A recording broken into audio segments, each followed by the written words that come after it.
Well, thank you so much. And I am actually going to use big words, and I'm going to fill up my slides, and I'll tell you why it is that we're doing that. First of all, welcome everyone. Pep, that was a delight to listen to you. Asleka, it was a real learning experience for me. It's a pleasure to be able to engage in this way. So if I can just get a thumbs up that we're seeing slides, that would be fantastic. And then we will dive right in. We're talking today about smart collaboration. Now, smart collaboration for in-house legal teams in particular. Let's figure out what it is that we mean by smart collaboration and how this might be different from all the other ways that you think about collaboration, all the other ways that you might imagine you're already collaborating. And my challenge to you is, are you really? So here's what we embarked on more than a decade ago at Harvard University. We started on a research project, and I will be the first to tell you that my best research ideas are never my own. This is where listening is critically important. I was in the Harvard executive classroom. I was teaching 150 highly experienced business leaders, and we were talking about teamwork. And what they asked is, it's one thing to get a team to work effectively together when we've got a structure in place and everyone knows their role and there's a hierarchy and sort of a mini pyramid. But how do we get the top of all of those pyramids to work together? In other words, how do we take high ego, high autonomy people like lawyers, for example, to put aside their ego, to admit when they don't know everything, when they might not be the smartest person in the room, or if they are, even then, when do they need people with complementary skill sets and expertise? How do we get those kinds of people to work together? And that was a burning question for a lot of people in that room. And it set me off on a research journey that I've now been on for well over a decade. And at that point, we uncovered two trends that were at the time somewhat competing with each other, and at this point are absolutely crashing against one another. And together, it's the friction between them that creates the need for what we call smart collaboration. So, what are those two trends? Well, first, and this probably sounds familiar to everyone, you are more specialized than you used to be. When you started your career, you were trying to figure out the realm where you were going to carve your niche. And over time, you went deeper and deeper and deeper into that domain. And perhaps you got specialized by the industry that you work in, by the type of law that you practiced, by jurisdiction or geography, and you became an expert in your own right. So that is perfectly functional and adaptive. And all of the scientists who study this will say this is incredibly important because knowledge is changing so fast that if you want to be the expert, you've got to specialize. So what's the problem? The problem is our problems. Right? The problem is that every issue worth investing in right now is characterized by the acronym VUCA. VUCA, do you know this one? VUCA. It stands for volatile, uncertain, complex, and ambiguous. When we embarked on this research journey, I could have never imagined a global pandemic hitting us like it has recently. It is about the most VUCA concoction of events that I have seen in my lifetime and perhaps yours. Volatile, uncertain, complex, ambiguous. This is another way of saying the problems that we face today, those worth investing our time to think about, are multifaceted, multidimensional. And it is the tension between those big, broad problems and the narrow experts that demands us to engage in smart collaboration. What do we mean by that term? We mean that it is the bringing together, the integration of people with different kinds of expertise, different knowledge bases, different perspectives, different specialisms. And when they come together and they knit together their different pieces of knowledge into a unified whole, they create something that is more customized, more applicable, more useful, more innovative than any of them could do on their own. That's the smart part of smart collaboration. Let's just be clear. Some people use the term collaboration to mean that we all get along well together. Actually, you might be surprised to hear that if your focus is on creating a highly cohesive unit where everyone lets everyone else do their own thing, we respect each other so much that we wouldn't possibly interfere in your business, that can be anti-collaborative. If we're so focused on harmony, we might not mix it up and get into the tough kinds of debates and challenges where real innovation happens, where we pressure test each other, and where we're able to bring together these different viewpoints and thought worlds to create a unified whole. So let's be clear, collaboration, smart collaboration, requires sometimes a little bit of conflict and conflict resolution, and it certainly requires people to challenge one another. I think both of our prior speakers have alluded to or even used the term psychological safety. This is a concept that's been explored by one of my colleagues at Harvard Business School for 2 decades at this point. How much psychological safety exists in your organization? Let me tell you, take a quick sidestep here. Psych safety. It was originally studied in literally a life or death situation. Amy Edmondson was studying surgical teams. There was a paradox. It seemed that the surgical teams who committed the most errors, doctors making mistakes, those were the ones that had the best patient outcomes. Their patients actually recovered better from surgery and lived longer afterward. How could that possibly be true? Well, it turns out those weren't the surgical teams that were making more mistakes. Those were the ones that were admitting it. In teams where people felt like they couldn't admit mistakes or learn from their mistakes or ask for help, those were the ones where the errors got buried, and unfortunately, so did the patients. What we know is that psychological safety, it's the environment where team members feel like they can ask for help. They can tell each other what's going wrong. They can be honest with one another and transparent. If you feel like you're creating that kind of psychological safety within your legal team and within the business environment, you are much more likely to be at the forefront of understanding where issues will arise. It will increase your predictive powers, and it's going to increase your ability to learn from each other. And that's going to be critically important. And that's all part of what smart collaboration entails. So if you've got a to-do list in front of you, if you're making some of those notes that we heard about earlier, write down psychological safety and explore with your team the extent to which people engage in this. If, by the way, there's not a lot of psychological safety, you're probably not going to hear it directly. You're going to have to figure it out and ask yourself, when is the last time people turned to you for advice or help? When they weren't just sucking up to the leader, they were actually genuinely asking for input or even admitting a mistake. That's a great sign of really strong leadership, because it's putting the people first and allowing everyone to learn from what's happening around them. It's a critical part of smart collaboration. So the book that I wrote, Smart Collaboration for In-House Legal Teams, again, this was at the request of GCs. They saw the first book that I had published, Smart Collaboration, in 2017. I was thrilled when it became a Washington Post bestseller. And then I was a little dismayed when I started hearing from general counsel, hang on, you've neglected us and our problems are a little bit different.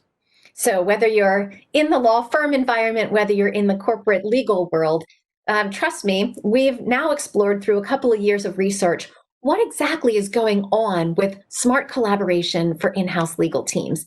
And it turns out we uncovered 4 different vectors of collaboration. All right, quiz time.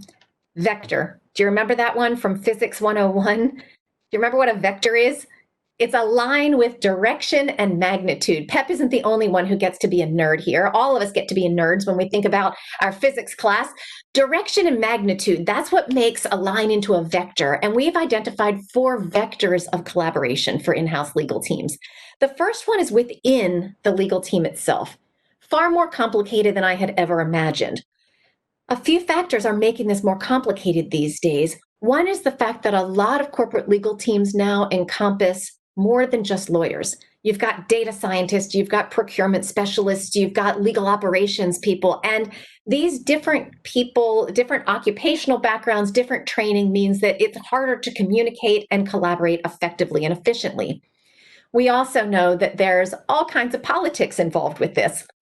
I'm working right now with a huge global energy company, And collaboration isn't happening as effectively as it should between business units. And there seems to be a power struggle between business units and between the center and the business units themselves. So there is a lot of room here for improvement, even collaborating within the business of the law. Right? And then there's the collaboration with the business itself.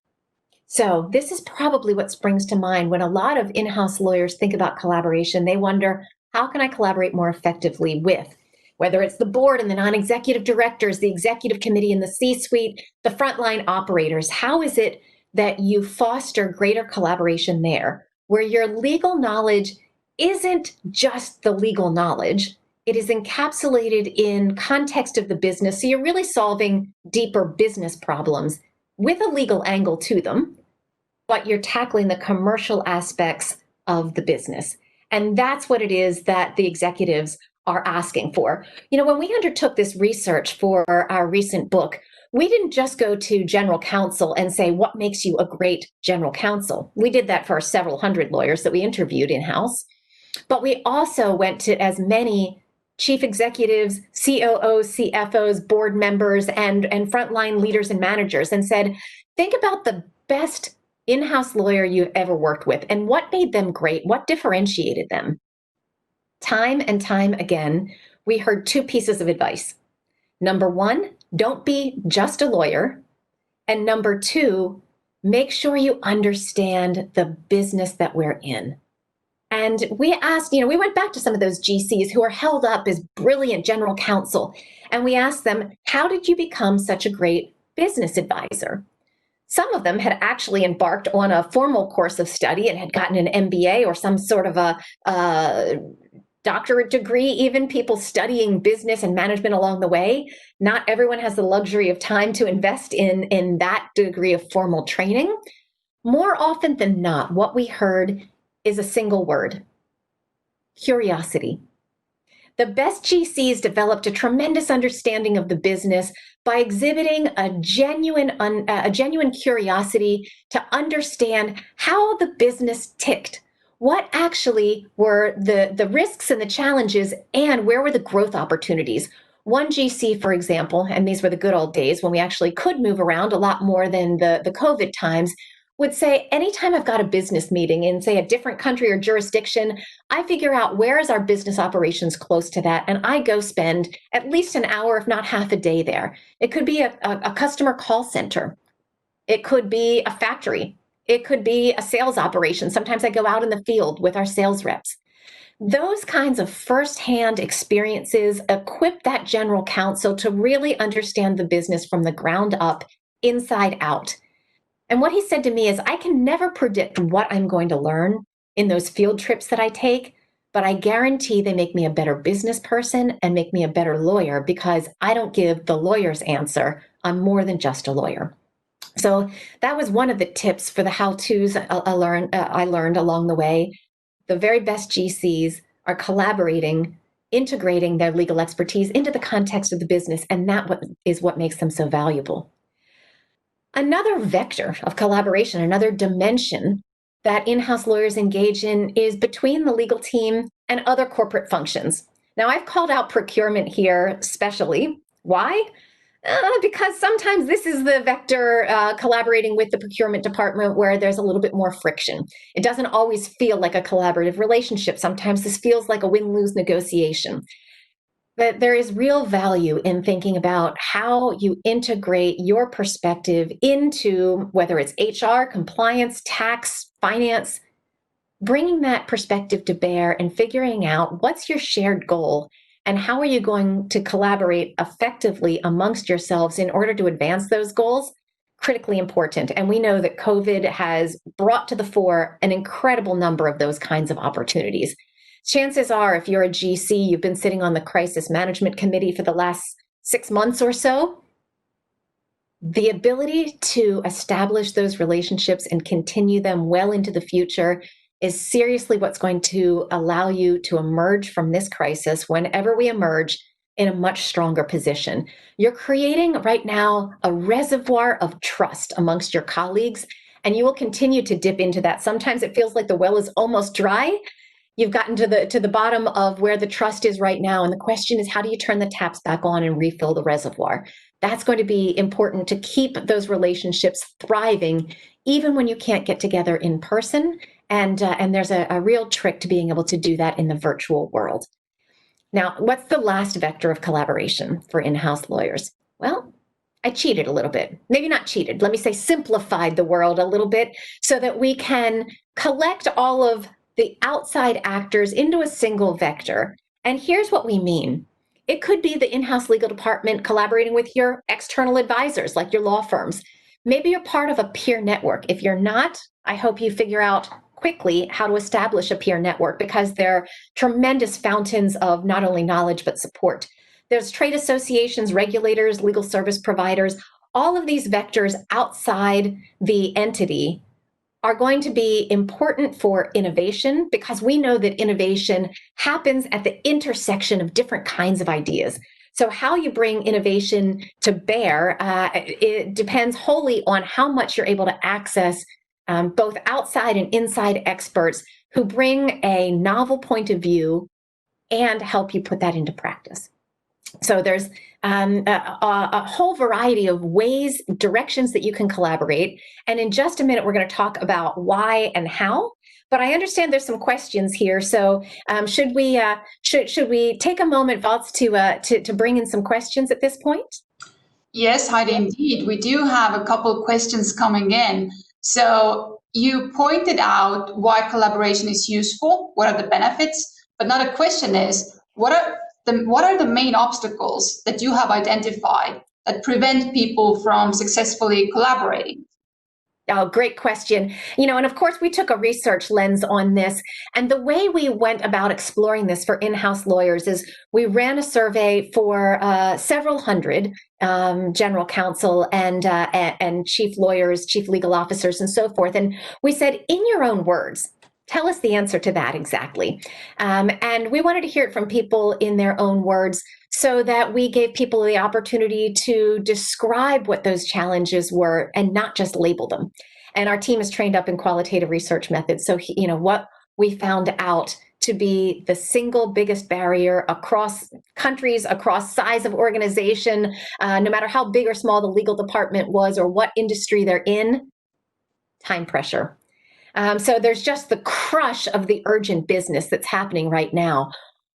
I suspect that hasn't gotten any easier. It's probably gotten significantly harder in the COVID era. So I think that what we need to think about here, if you are a GC, if you're an in-house lawyer, what is it that you are doing to economize on time? Are you ruthlessly setting priorities? Are you using technology to cope with the prioritization? Are you sure that everyone is crystal clear on what the strategic objectives are and how they should be spending their time? We don't have a moment to lose or a moment to waste. And as leaders, making sure people understand how to prioritize their time and energy is going to be part of what gets us into the efficiency. Let me point out two other barriers that emerge for collaboration, even within the in-house legal team. Trust. There's two kinds of trust that we should understand. One is competence trust. Now, this turns out not to be a huge barrier amongst the lawyers, because they're pretty well able to size each other up in terms of their technical legal chops right from the beginning. But what creates a barrier to collaboration is sometimes the trust that the business places in the lawyers to be more than just a lawyer. It's to be more than the department of no, to be a blocker. And sometimes we see that the trust in the lawyer's ability to take a commercial angle is sometimes a blocker for collaboration to happen. So that's one issue. The other kind of trust is interpersonal trust. And we see this raising its ugly head sometimes within the legal department. There's a bit of a politics or turf protection. And if people aren't clear on their roles and the value that other people are adding, it can put them into a bit of a defensive mindset. And sometimes that leaks into a lack of interpersonal trust. So those are the kinds of barriers that our research uncovered that are alive in a whole range of legal firms. And we should think about how to overcome those. We'll talk about that soon. Very good.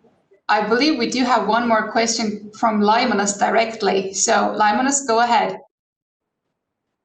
Okay, I have a general question. Maybe Heidi, maybe you can address it in the end. For us, you are like a goddess of collaboration, and I really mean that. We quote you a lot, we talk about you a lot, and as I said, collaboration is one of our strategic directions or vectors, if you like. Now I start feeling a bit indebted and owing to other sectors. You research and write a lot about professional services, about lawyers and others. I think you should expand to wider horizons, talk more about general collaboration in business. Maybe you can touch it in the end or somewhere, but we have many participants from CEOs and other managers who could listen to your advice. That's really helpful to think through. And indeed, if you are joining as part of the executive team, my question to you is, how are you fostering that kind of collaboration across the various divisions and departments and inside and outside the corporation as well? And to be clear, our recent book has focused on in-house lawyers. But we have studied this phenomenon in healthcare organizations, in biotech and pharmaceutical companies, lots of kinds of financial institutions, insurance companies, and asset managers. And we know that these principles apply across essentially humanity. These kinds of barriers that we talked about in terms of time pressure, I think everyone is feeling the crush of the urgent right now, and trying to figure out how to set the right kinds of objectives. Here's one piece of advice that I think is important for leaders right now. Even if your strategic aims haven't changed, perhaps especially if your strategic aims haven't changed in the recent times because of the crisis, you need to reinforce that. The world is changing so quickly around us that a lot of people are feeling insecure. They're not sure that they're placing their bets at work in the right areas. They're not sure that they're investing their time and energy in the kinds of projects that will come to fruition. And as leaders, we need to do everything we can to quell some of that uncertainty and anxiety, because that's not when people are operating at their best. And well, let me say it this way. If you are not entirely sick and tired of hearing yourself state the strategic aims, it means you haven't done it nearly enough. You have got to reinforce and help people make sure that they understand that staying the course is the right way to go. Or indeed, when you have to pivot, when you have to flex and adapt to the environment, making sure people understand which direction they're heading, what specifically you're asking of them, and why that direction has changed. Those are the kinds of actions that leaders can take that will allow the collaboration to flow much more efficiently and effectively. So absolutely, this is not just the case for the in-house lawyers. This is the case across the business entity. Now, you mentioned, Laimanas, that we know some of these outcomes of collaboration. I'm not going to get into all of these right now. Let me just touch on maybe a couple of them and assure you that these are grounded in data and science, right? So this is not Heidi's opinion of why collaboration matters. We've collected millions of data records across all of these different kinds of entities. And, with the help of mathematicians and statisticians, we've crunched the data, we run the models, and we understand how to control for other kinds of variables that will help us isolate the effects of collaboration. And we can now say without a shadow of a doubt that when people and organizations engage in the kind of smart collaboration that we've been talking about, there are commercial and business benefits associated with that, and there are real human benefits associated with it. These days, let's focus on innovation, because innovation is so critically important as the world is changing really quickly around us. We have seen entities have to pivot on a dime, as we say. I was working with a law firm that was supporting an automotive client. In a 3-week period, that automotive client shifted production from auto parts to ventilators. think about what's involved there, the nature of the collaboration that had to happen. It's not just that the lines needed to change. It's not just that they needed to bring in all kinds of new experts. They needed to figure out in this country, in the US, how to get FDA approval, regulatory approval for a medical device, not something they ever had experience in before. That kind of innovation is allows us to understand that innovation isn't just blue sky thinking. A lot of people confuse the terms innovation and creativity. They're not the same. Creativity is just one facet of innovation. You need people who are those blue sky thinkers who connect the dots at the very highest levels, and they're able to think creatively. And you need people to bring it right back down to earth and say, how do we put that crazy idea into practice? That's what had to happen when an automaker starts making ventilators. It's what happens inside your organization when you need to find a new direction. And my challenge to you is, how do you think about an innovation project as a collaboration between people who think in very different ways, people who are those blue sky thinkers, and people who are incredibly concrete and practical? Do you think about bringing different types of individuals, different types of thinkers onto an innovation project and creating the space for them to bring their strengths to bear? That's what it takes for innovation. You know, whether we look at the number of patents that are filed in an R&D department, or we look at the success of a Broadway show, what we know is that innovation happens when the team has a variety of thinkers and you're bringing a novel combination of existing knowledge together in new ways.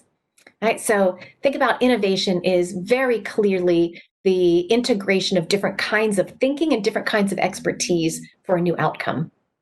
And then let me touch on one other outcome of collaboration, which is perhaps not as familiar. You know, I mean, we can certainly demonstrate financial outcomes like higher revenues and profits and productivity. But have you ever thought about collaboration as a way to get new joiners in your organization to thrive? So our research, and supported by loads of other academics and practitioners, shows that even more than a match between the skill set and the job description, the biggest predictor of whether somebody who joins a new organization will be successful in their new role is the speed and depth with which they get integrated into the new organization. Our research initially showed that a new joiner has about a year to 18 months in order to get integrated in their organization. And after that, it's really difficult for them to thrive in that new company. Actually, these days, the timeline is considerably compressed.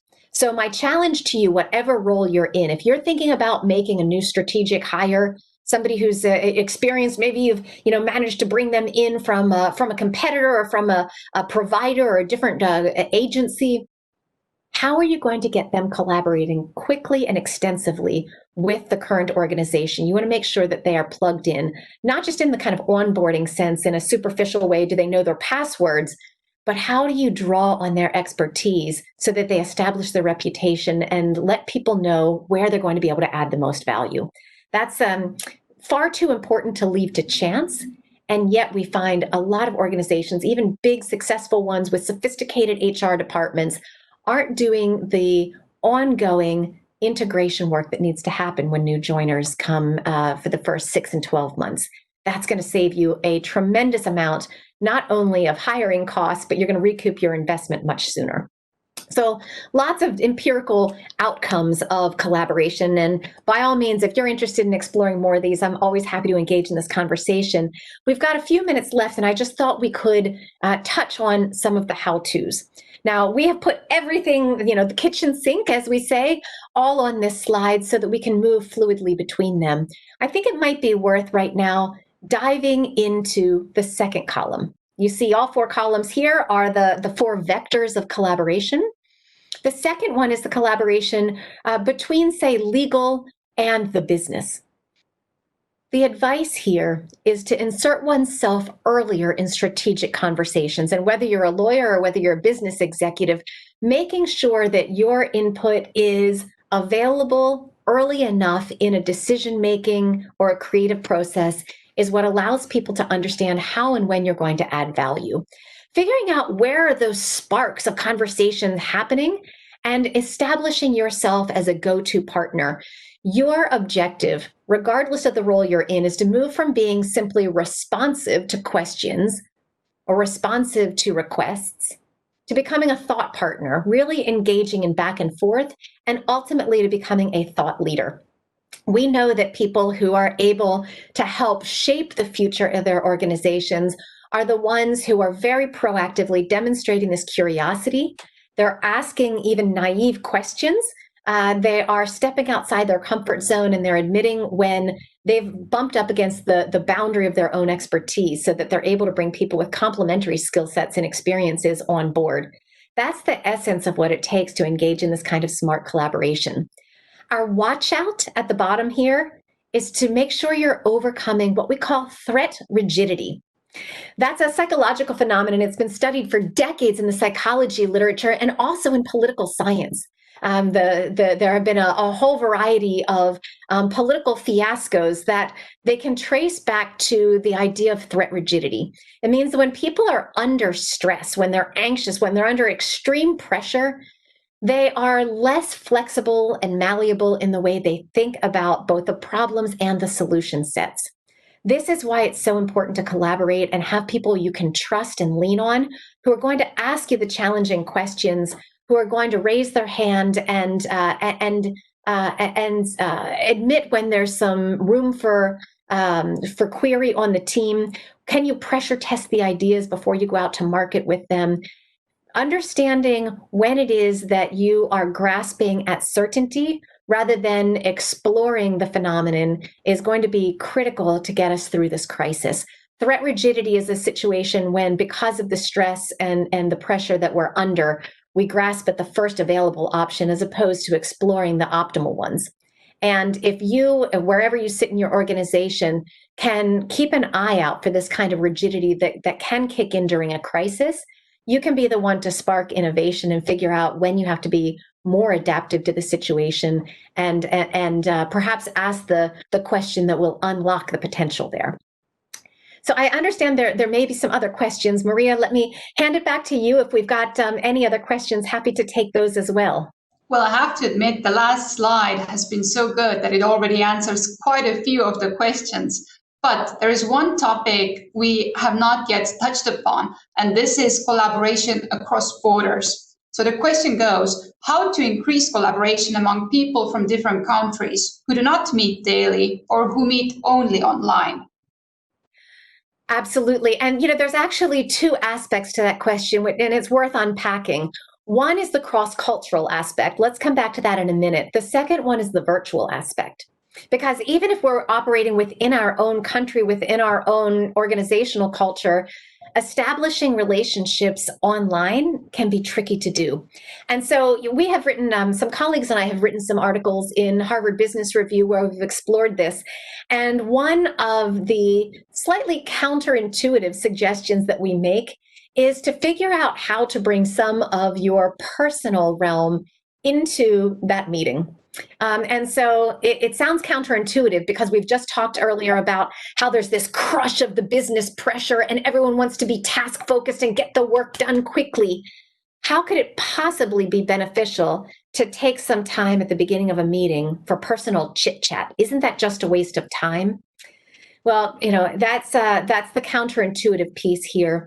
Trying to set aside the urgency and create some room for humanity and interpersonal connections actually allows the work to get done more efficiently. And one of the routines that was established, so one of my mentors was called Dr. Richard Hackman. He's passed away, but he was known as the godfather of groups and teams research. And in his research seminar, he used to start these fortnightly meetings with what he called good news. And everyone did a quick whip around who was in attendance and shared one piece of good news that had something, that positive that had happened either to them or they had observed or read about. And it was not just a filler. It was not just a warm-up exercise.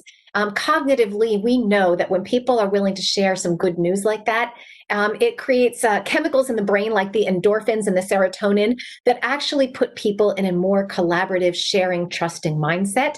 And it's something you might want to think about starting your sessions with a whip around of good news. It seems like a soft and fluffy kind of topic, but if you believe in neuroscience, you think that there's actually a rationale behind it. So that's part of thinking about the virtual piece.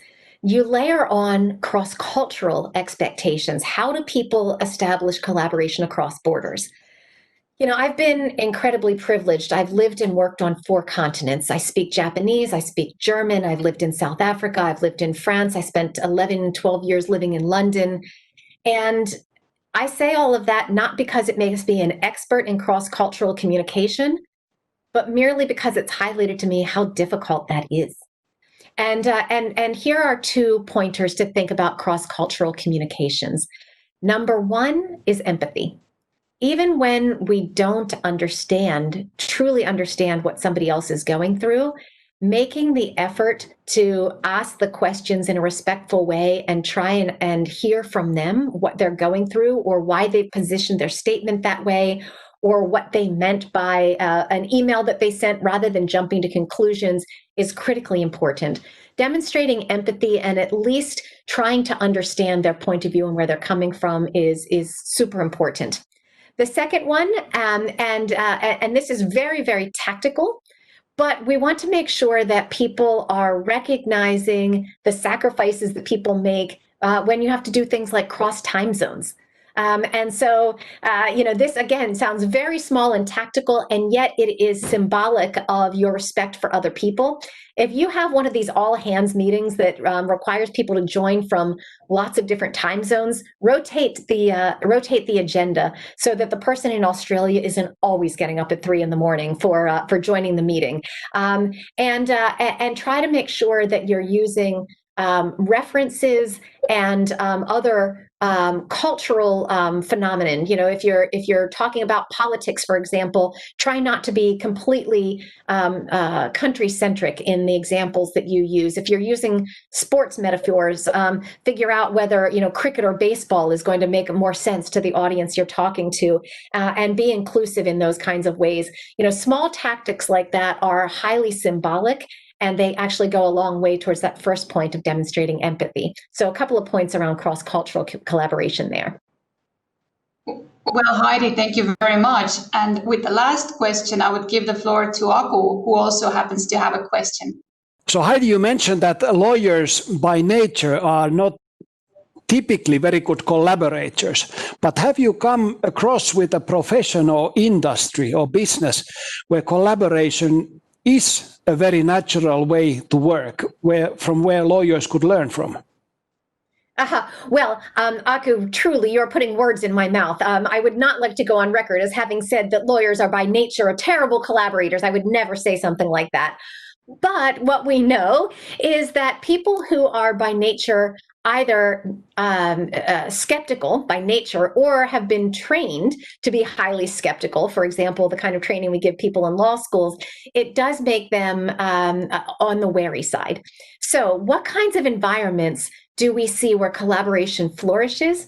I'll come back to psychological safety. Collaboration flourishes where people are able to be vulnerable. They're able to admit where they're not able to solve a problem on their own. So I don't think there's one particular industry where this happens more than others.